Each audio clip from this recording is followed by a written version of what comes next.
Trine 4, the Nightmare Prince, is the latest adventure of the illustrious, puzzle-solving and platform-climbing heroes of Trine.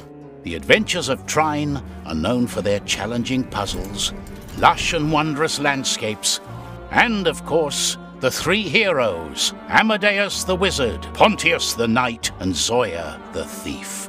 With all their different abilities woven together, the trio make for a perfect band of heroes to face troublesome villains and save the day.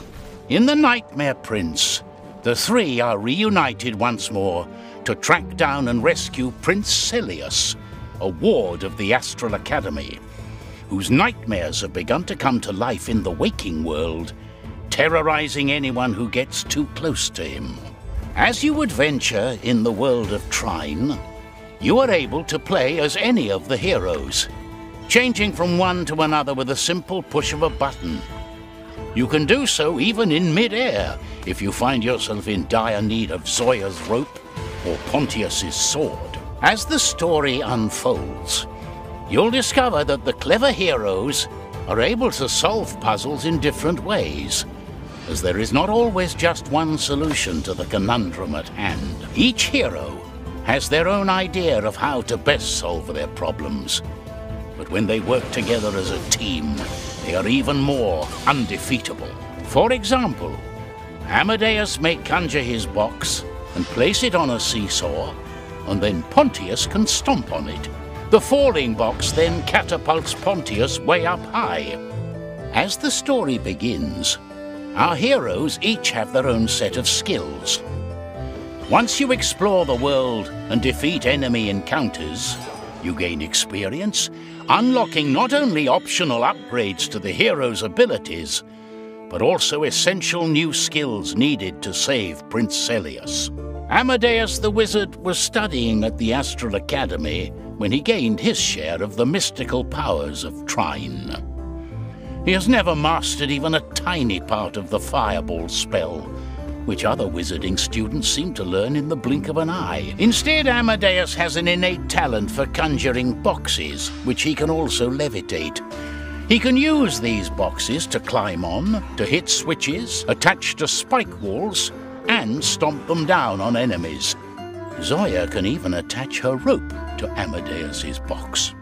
In the story of the Nightmare Prince, Amadeus unlocks new spells, learning to conjure other useful items, such as a metallic ball, which he can use to roll around on unfriendly terrain, or which can even be transformed into a wrecking ball with a little help from Pontius and Zoya. And the plank, which Amadeus can rotate around and place in clever ways. Besides conjuring, Amadeus can also use the blink ability to cross large gaps or escape from villainous monsters. Pontius, on the other hand, is a brave and honorable knight, known for his skill with not only his sword, but also his shield, which he can use to deflect enemy attacks, redirect rays of light and flowing water, or even help his friends by letting them climb on it. The shield can even be used as a kind of parachute, allowing you to float gently across large gaps. Pontius can also stomp down with his full weight on seesaws, breakable platforms, and on his enemies. He can charge forward to tackle enemies, or break through walls with his knightly force. In this episode of our story, he can also summon the Dream Shield, a copy of his own shield which can be placed anywhere and will stay there as long as you want, which, as you can see, can be quite useful. Last but not least, we have Zoya, our cunning thief, although she detests the title and would prefer to be called an entrepreneur. She is known for her bow and arrow and her infinitely useful rope. She can use her rope to swing around quickly from place to place, climb to new heights, or pull objects around. While looking for the Nightmare Prince, Zoya can create rope bridges, which she and her friends can use to cross gaps or climb upwards. She gains new elemental arrows, with which she can not only attack her enemies, but also use to manipulate the environment. For example, she can freeze a volatile platform in place. Finally, Zoya will discover the fairy rope ability, levitating objects or even enemies tied to the other end of her rope.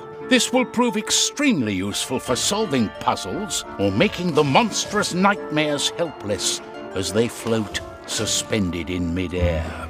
Here, the heroes kindly demonstrate a single puzzle in a quite overgrown abandoned garden. Zoya first uses her rope to drag the seesaw where she needs it. Then Amadeus conjures a box and places it on the seesaw. And finally, Pontius can stomp on the seesaw to fling himself up where he needs to be. Thank you, heroes. But the heroes face more than seesaws and inconveniently placed switches.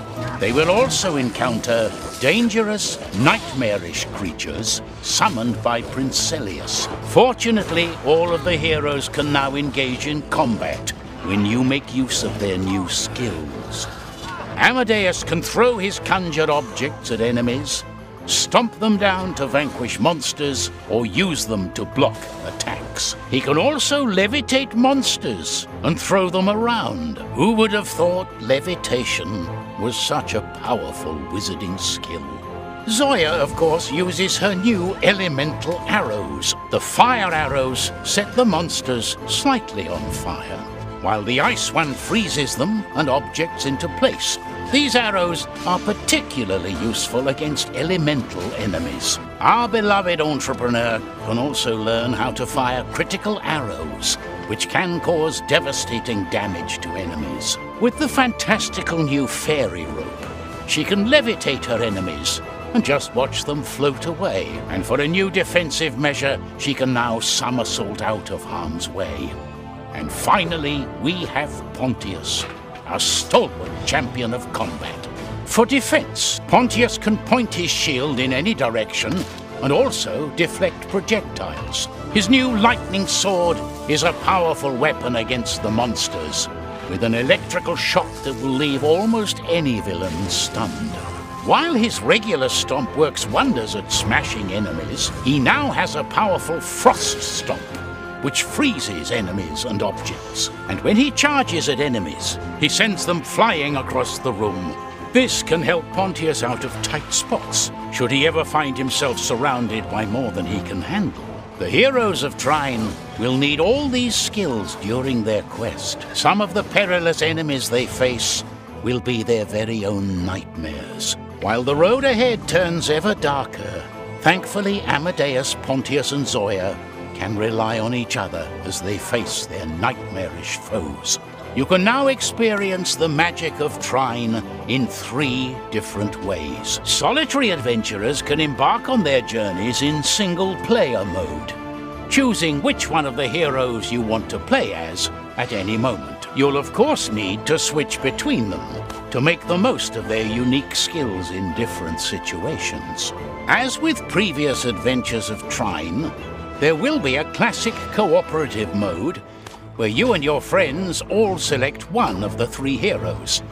However, only one of each hero can be present at the same time, working together in search of Prince Celius. And now, for the first time ever, in Trine 4, you'll be able to go on your adventure with up to 4 heroes in the unlimited mode, with any combination of heroes you like. That means if you want 4 Pontiuses to ride pumpkins into the sunset, you can do exactly that. I hope you've enjoyed this short tale of what it is like to experience the magic of Trine 4. Now, it's up to you to find Prince Celius, bring him back to the safety of the Astral Academy. Trine 4, The Nightmare Prince, and Trine, The Ultimate Collection will both be available on October 8.